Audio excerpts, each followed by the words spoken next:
Vienas įsimintiniausių mano vaikystės įvykių, kai tėtis mane nuvedė į mano pirmąjį koncertą į Vilniaus sporto rūmus. Ir ten koncertavo grupė Whitesnake. Tai tikriausia galimybė pamatyti tos užsienio atlikėjus, kurie po to tave įkvėpia rašyti kūrinius, svajoti apie tai, kad vieną dieną tu tapsi kažkuo tai dideliu ir ypatingu. Tai buvo toks labai įkvėpintis dalykas. Ir labai atsimenu, jog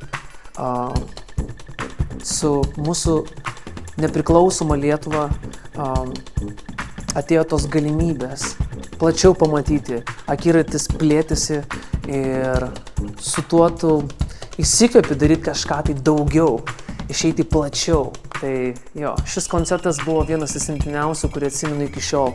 Stebėjau ir vardinau seilę. Muzikinė Laisvos Lietuvos istorija Mes užaugom. Kovo 10 Twinsbet arenoje.